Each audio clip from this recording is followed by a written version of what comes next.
जन्म के पश्चात बालक जब पहली बार अपने नेत्र खोलता है तो उसका मन उत्सुकता से भरा होता है कि ये संसार क्या है, उसे क्या दिख रहा है। ये उसके जीवन का नया आरंभ होता है। परंतु जैसे हम धीरे धीरे बड़े होने लगते हैं, अनुभव अर्जित करते हैं, हमारे मन की उत्सुकता, हमारे जीवन का चाव होने लगता है। तनिक सोचिए, जब हम सुबह सोकर जगते हैं, अपनी आंखें खोलते हैं, तो उसे ही हम अपने जीवन का प्रारंभ समझ लें तो सुबह से लेकर संध्या तक के समय को ही अपने जीवन जीने का समय समझ लें तो कितनी स्फूर्ति आ जाएगी आप में, कितने काम कर पाएंगे आप, कितने लक्ष्य अर्जित कर पाएंगे। पलों से मिलकर घड़ी बनती, घड़ी से मिलकर प्रहर, प्रहर से मिलकर दिन बनते हैं और दिनों से माह और वर्ष। यदि आप अपना हर पल, हर प्रहर विश्वास से जिए, हर दिन उत्साह से जिए, तो आपका संपूर्ण जीवन सार्थक हो सकता है। पिताश्री, क्या आपका विश्राम पूर्ण होने तक क्या मैं आपके कक्ष के बाहर आपकी प्रतीक्षा कर सकती हूँ? मुझे पता है लक्ष्मणा कि तुम्हारे मन में क्या चिंता है, परंतु मेरा विश्वास करो, जो भी मेरे समक्ष प्रथम आएगा मैं उसी का समर्थन करूंगा। और रही बात प्रतीक्षा की, तो तुम मेरी पुत्री हो। मेरे कक्ष के बाहर प्रतीक्षा करने के लिए तुम्हें अनुमति की आवश्यकता नहीं। बहुत प्रतीक्षा कर ली तुमने अर्जुन, परंतु अब उसका अंत हुआ, क्योंकि तुम अपने वास्तविक सखा से मिल ली। मैं हूं तुम्हारा वास्तविक सखा, तुम्हारा तारणहार, क्योंकि मैं ही वास्तविक वासुदेव हूं। अब तो तुम जान गए। मौन रहो पाखंडी।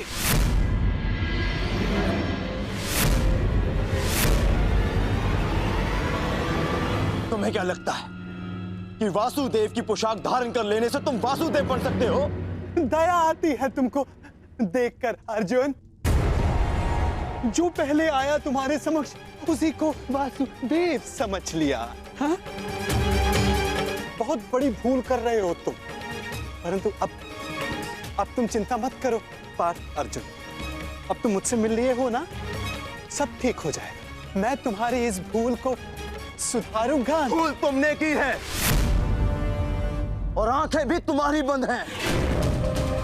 वासुदेव कर्म में विश्वास रखते हैं, दिखावे में नहीं। पर वास्तविक वासुदेव अपने आप की प्रशंसा नहीं करते और ना ही दूसरों की आलोचना।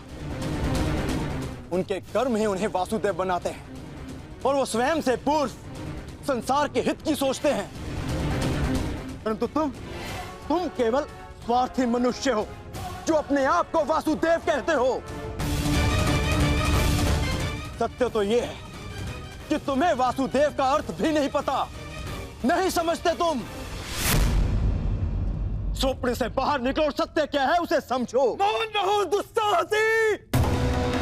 इतना दुस्साहस तुम्हारा कि यहाँ पर मेरे समक्ष ऐसी बातें कर रहे हो। तुम्हें अंदेशा भी नहीं है कि नियति तुम्हें मेरे समक्ष लेकर के आई है, क्योंकि तुम अनुचित मार्ग पे जा रहे हो अर्जुन। मैं तुम्हें सही मार्ग दिखाना चाह रहा हूं, परंतु मैं समझ गया कि यह सब मुझे मेरे उचित मार्ग से भटकाने का प्रयत्न था। और इस बात का भी अनुमान है मुझे कि यह सब करने के लिए तुम्हें यहां किसने भेजा है।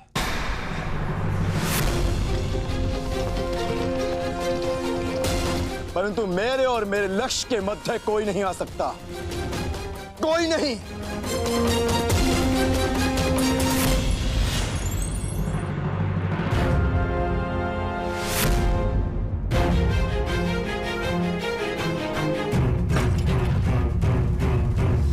मेरे समक्ष आओ, अपने आप को वासुदेव कहने वाले बहरूपिये, समक्ष आओ। हाँ, उचित कहा तुमने अर्जुन, मैं बहरूपिया ही हूँ। कई रूप है मेरे। माखन चूर, कान्हा, बंसीधर और रणछोड़, इसीलिए रन छोड़कर भाग रहा हूं। मुझे अपना समय व्यर्थ नहीं करना चाहिए। मुझे शीघ्र अतिशीघ्र वासुदेव के पास पहुंचना है।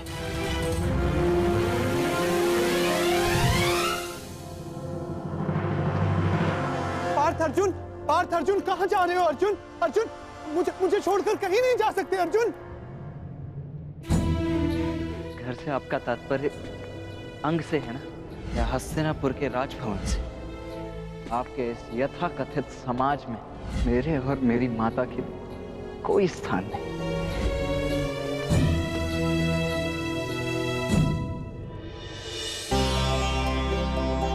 आइए पिताश्री, आपका स्वागत है।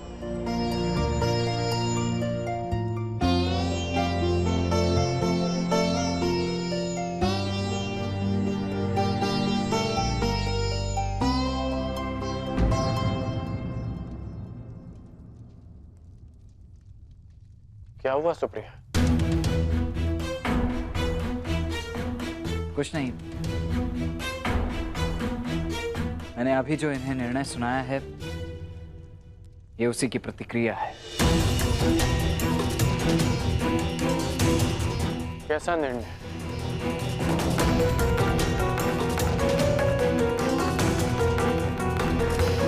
ये किस विषय में बात कर रहा है सुप्रिया?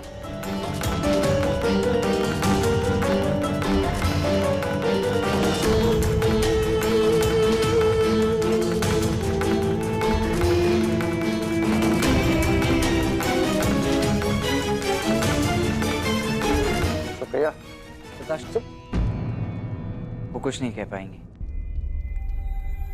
परंतु मैं बताता हूं।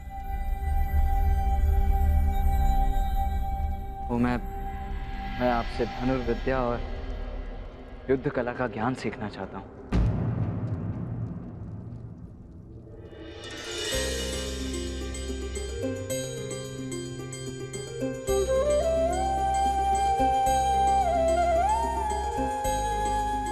बस इतनी सी बात। हर पिता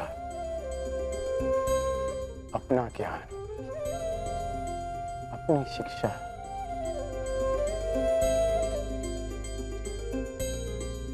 अपनी संतान को देना चाहता।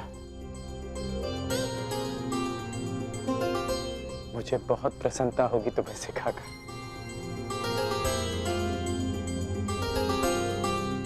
परंतु तुम्हें सिखाने की कोई आवश्यकता नहीं है। मैंने तुम्हें देखा है, तुम युद्ध कला में निपुण हो पुत्र। हाँ हूं, अवश्य हूं पिताश्री, परंतु आपसे अधिक नहीं। मैं आपसे भी अधिक कुशल बनना चाहता हूं, और इसके लिए मेरे पास समय बहुत कम शेष है।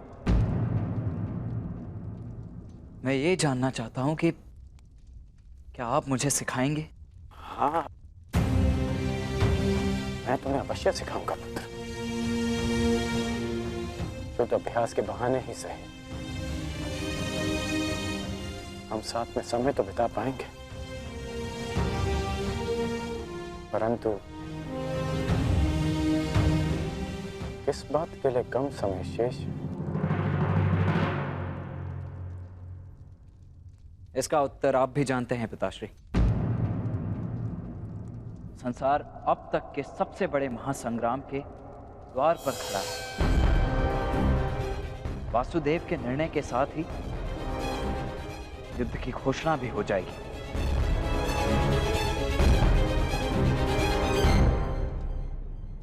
ठहरो पार्थ, ठहरो।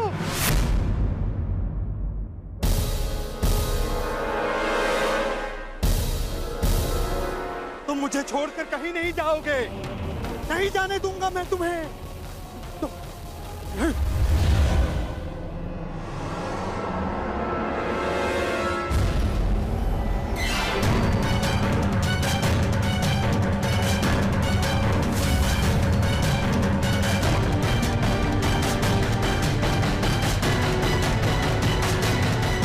कहीं नहीं जाने दूंगा तुमको।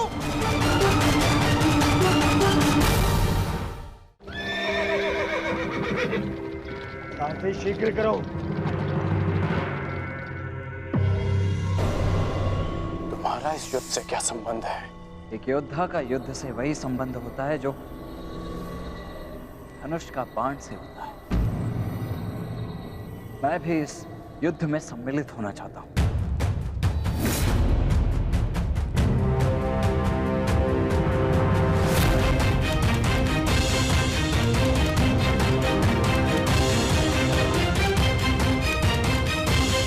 इसीलिए तुम मुझसे परीक्षण लेना चाहते? हाँ, क्यों? एक योद्धा होने के नाते क्या आपको ऐसा नहीं करना चाहिए? करना चाहिए, मुझे ऐसा करना चाहिए। देखो पुत्र, मैं तुम्हारे निर्णय का बहुत सम्मान करता हूं। मुझे तुम पर गर्व है, परंतु पिताश्री, इस किंतु परंतु इसके लिए अब कोई स्थान शेष नहीं है। मैं अपना निर्णय ले चुका हूं और अपना पक्ष भी चुन चुका हूं। तुम अपना पक्ष भी चुन चुके हो? हाँ, जिस ओर मेरा मित्र साम होगा। पिताश्री, मैं जानता हूं ये युद्ध अनेक लोगों की बलि लेने वाला है। इसीलिए मैं चाहता हूं कि मेरे मित्र साम को जब मेरी आवश्यकता हो तब मैं उसके साथ उसकी सहायता के लिए उपस्थित हूं, प्रस्तुत हूं। और आपने तो सदा मित्र धर्म निभाया है ना? निभाया है ना? तो आशा है कि आप मेरे मित्र धर्म के आड़े नहीं हैं।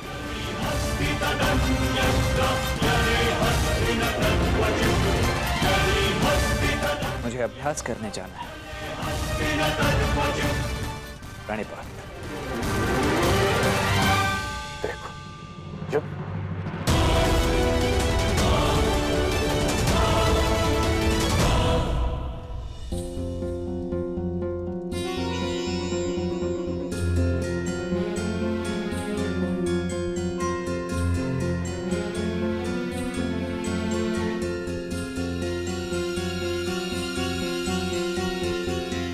रहने दो पुत्री, तुम एक राजकुमारी, तुम्हें इतना परिश्रम करने का अभ्यास नहीं है, थक जाओगी।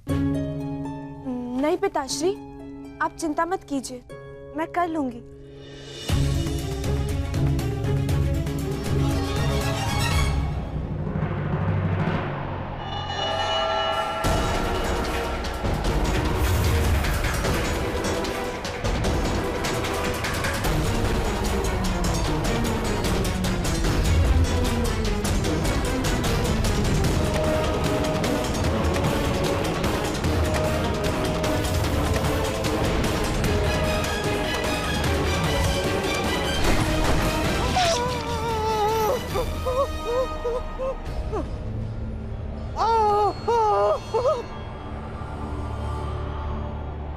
मैं तुम्हें अंतिम चेतावनी देता हूँ, इस माया जाल को समाप्त करो और मुझे जाने दो यहाँ से, अन्यथा मेरा अगला प्रहार तुम्हारे प्राण ले लेगा। और मेरा अगला प्रहार तुम्हारे जीवन का अंतिम क्षण होगा अर्जुन।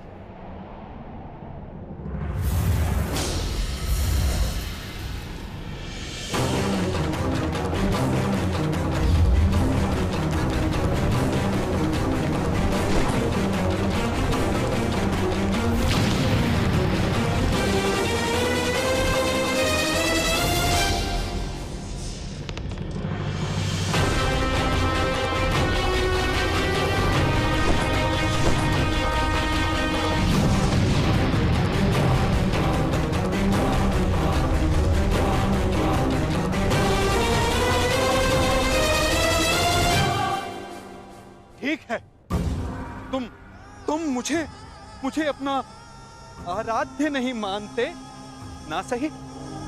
तुम जा सकते हो, क्योंकि मैं तुम्हारा शत्रु नहीं, ना तुम मेरे शत्रु हो। परंतु उस धूर्त कृष्ण को एक संदेश मेरा अवश्य दे देना।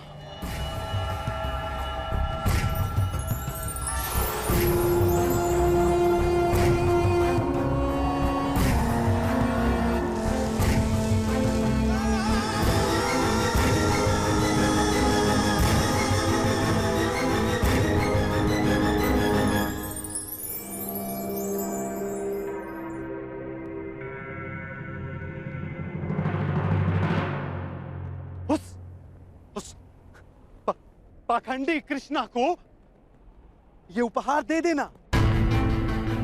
समझ जाएगा। कहना उसको कि उसके पास मेरी एक वस्तु है जो मुझे चाहिए। तुम जा रहे हो, जाओ जाओ, परंतु तुम मेरे पास अवश्य आओगे। आना ही होगा, तुमको आना ही होगा।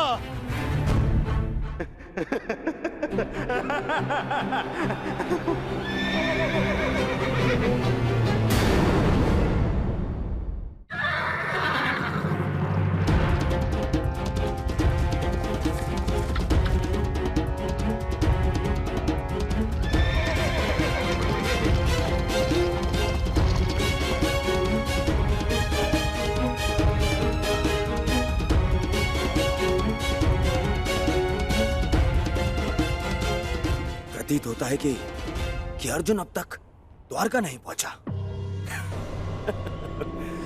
ये मेरे लिए शुभ है। चलिए, मैं आ गया।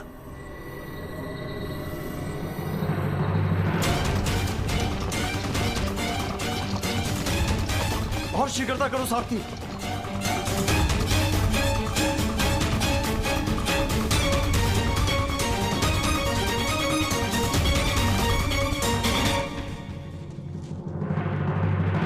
प्रणाम स्वसुरश्री। सुखी रहो। द्वारका में स्वागत है आपका। आपको मैं बधाई अवश्य दूंगा कि पांडवों से पूर्व आप द्वारका पहुंच गए, परंतु भय इस बात का लग रहा है कि आपके लौटने पर इस बात का दुख ना मनाना पड़े कि आपके सारे प्रयत्न बेकार जाएंगे। मैं जानता हूं मेरे पिता जो करने वाले हैं, परंतु आश्चर्य इस बात का है कि पिछले अनुभव को देखते हुए भी आप उनसे समर्थन मांगने के यहाँ कैसे आ गए। तुम भूल रहे हो साम, तुम्हारे पिता ने समस्त विराटनगर के समक्ष ये वचन दिया था कि जो भी उनके पास पहले पहुंचेगा उनका समर्थन उसी को मिलेगा।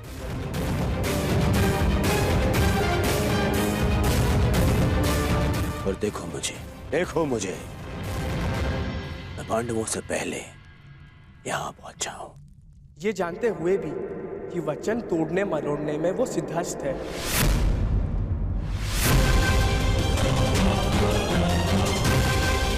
उस सब बात में पहले मुझे केवल इतना बताओ कि तुम्हारे पिता इस समय कहां पे हैं? मुझे उनसे अभी मिलना है। इस समय वो विश्राम कर रहे हैं। मुझे विश्वास है इसमें भी उनकी कोई चाल है। कहाँ है तुम्हारे पिता का विश्राम कक्ष?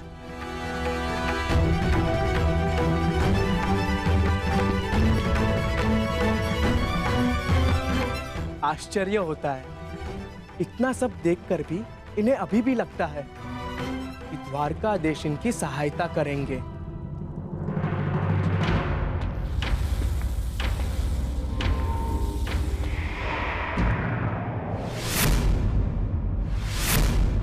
दुर्योधन का रथ।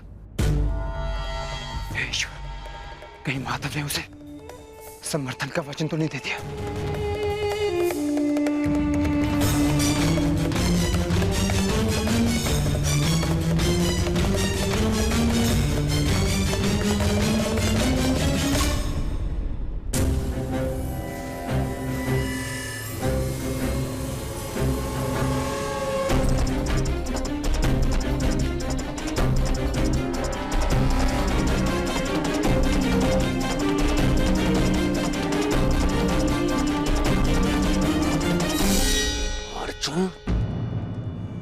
किसी भी परिस्थिति में मुझे अर्जुन से पहले वासुदेव तक पहुंचना है।